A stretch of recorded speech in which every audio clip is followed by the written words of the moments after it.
नमस्कार जय जगन्नाथ। आज आपण मानक आपण मानकर भल पाइबा आशीर्वाद मु ए जगह पहुँची पारी।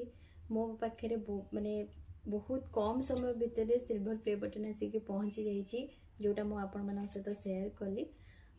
Thank you so much. एमती सब बेले आपण मैंने मत भल पाऊ एमती आशीर्वाद रखि था मो उपर ताकि मुझे आहरी आगू अचीवमेंट करें आपण मान सहित शेयर करें। मो खुशी कहीं आपण भी मोर बहुत बड़ फैमिली मेंबर्स हो सारे एमती सब बेले मोर गोटे बहुत भल फैमिली होकि था मो सहित मत सपोर्ट करूँ था। एंड यस आज मु गोटे रेसिपी बनवा जाऊँगी तो तार वीडियो मुझे सहित शेयर करने को माने इच्छा कली कहीं ना सब किसी तो आपण मानक शेयर करुँची तो यहाँ भी निश्चय शेयर करी। एंड यस से रेसिपी एते भी माने कौन कहते खास नुहे समस्ते जानी बनैबा किंतु हाँ जेहेतु मो सासू घरे यहाँ फर्स्ट टाइम बनाऊँगी तो से मुझे रेसिपी शेयर करी। आ धीरे धीरे आपण मैंने रेसिपी कौन वीडियो देखला पर जानीपर तो मुझे कहूँ चाहिए आ बेसी किसी तो सीधा जीवा चलते किचन को। आज गेस्ट आसुँच तो किसी डिलीशियस वाला रेसिपी बनैबा। Let's go. एटा होची रेसिपी माने मटन करी रेसिपी। तो चलतु मटन बनैबा। आज मटन बनैबा पई एठी मो करी गरम करिके सेतरे सोरिष तेल ऐड कली। टिके तेल गरम हो सारबा परे एथिरे मो तेजपत्र आ गोटा मसला सब पकेइली।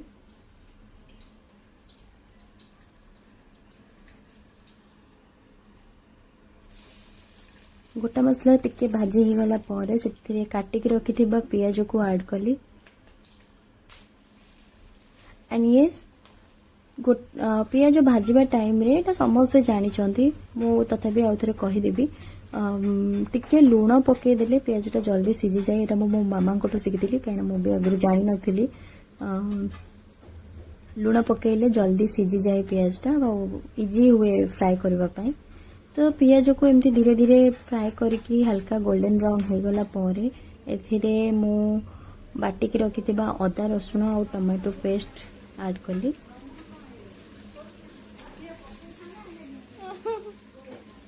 सब बेले चेष्टा करेंगे मसला फ्राए कला टाइम रे कसिला टाइम रे लो फ्लेम रे करबा पई कहीं ना मसला जदि लागी जीवो और मटन करी रे जदि मसला लागी गला और पोड़ी गला बहुत खराब फ्लेवर आसे तरकारी खाइबा को जमार भी भल लगे।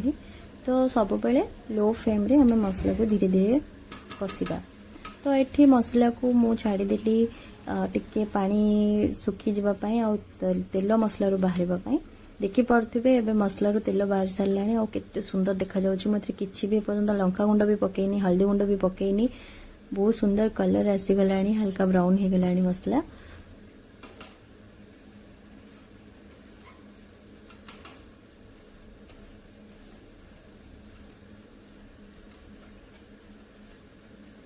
तापरे मुझे लंका गुंड आउ हल्दी गुंड ऐड करके अल्प पानी देकी ताको मिक्स करिवे मसला रे।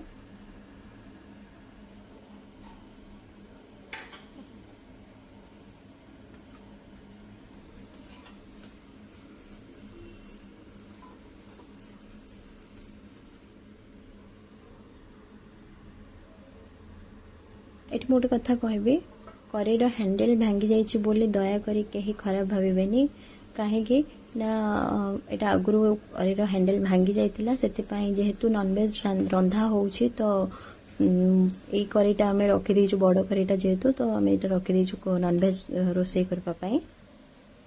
तापरे मु एठी पानी दिहरे धनिया गुंड जीरा गुंड और मीट मसला गुंड को गोले की रखिथिली ताकू पकेके मसला दिहरे एबे मिक्स करिबी फ्राई करबा पई कसिबा पई। एटा मते भी कहीं जने कही थिले कहीं मु भी शिखी नथिली आगुरु मु भी एमदी नॉर्मल गुंड मसला डायरेक्ट ऐड करथिली तरकारी रे किंतु मते जने कही थिले कि तरकारी रे मसला पानी दिहरे गोले की रखे की ताकू ऐड कले जल्दी सीझी जाए मसला और तार फ्लेवरटा और बहुत अधिक बाहरे। गुंड मसला टिके कसी हबा पई टाइम लागे डायरेक्ट ऐड कले सेति पई आपण सब बेले ए प्रोसेसिंग रे रांधिया पई चेष्टा करिवे। ଆଉ ମଟନ୍ ରନ୍ଧା ହେବ ସେଥିରେ ଆଳୁ ପଡ଼ିବନି, ଏଇଟା ତ ହେଇପାରିବନି କାହିଁକିନା ମଟନ୍ ମାନେ ଆଳୁ ଡେଫିନେଟଲି ଆଡ୍ ହେବ, କାହିଁକିନା ଆଳୁ ପଡ଼ିଲେ ତାର ବି ଆଉ ଗୋଟେ ଫ୍ଲେଭର ଆସେ।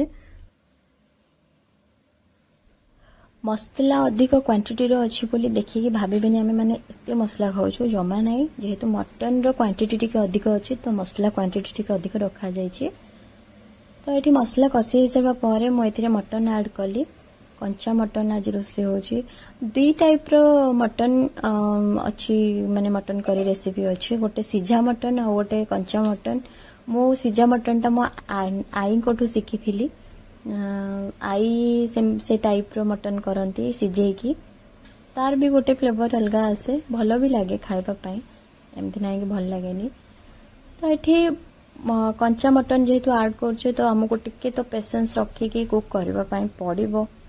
ତ ମୁଁ ଧୀରେ ଧୀରେ ଏଥିରେ ତାକୁ ମସଲା ଦିହରେ ଏବେ ମିକ୍ସ କରିବା ପାଇଁ ଟ୍ରାଏ କରୁଛି।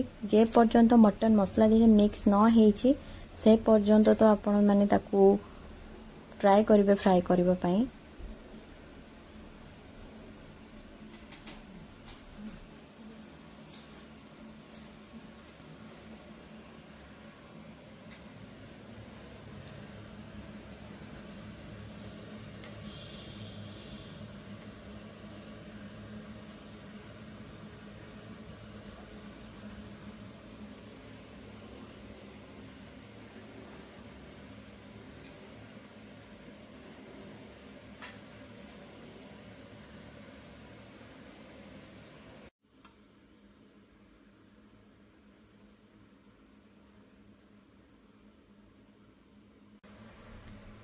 ଦେଖିପାରୁଥିବେ ମଟନ୍ ମସଲା ସହିତ କେତେ ସୁନ୍ଦର ଭାବରେ ମିକ୍ସ ହେଇ ସାରିଲାଣି। ଆଉ ଏଇ ଟାଇମରେ ଟିକେ ଧ୍ୟାନ ରଖିବେ ଯେତେବେଳେ ଆମେ କୁକ୍ କରୁଛେ, କାହିଁକିନା ଏଇ ଟାଇମରେ ମସଲା ଲାଗିବାର ବହୁତ ସମ୍ଭାବନା ଥାଏ କରେଇରେ। ଆଉ ୱାନ୍ସ ଲାଗିଯିବ ମସଲା ମଟନ୍ର କରେଇ ଦିହରେ ଆଉ ପୋଡ଼ିଯିବ ତ ବହୁତ ଖରାପ ଫ୍ଲେଭର ମିଳେ, ବହୁତ ପିତୁଳିଆ ପିତୁଳିଆ ଲାଗେ, ଖାଇପାରନ୍ତିନି, ମାନେ ସ୍ମେଲ୍ ବି ବହୁତ ଖରାପ ଲାଗେ ଆସେ। ତ ତାର ଟିକେ ଧ୍ୟାନ ରଖିବେ।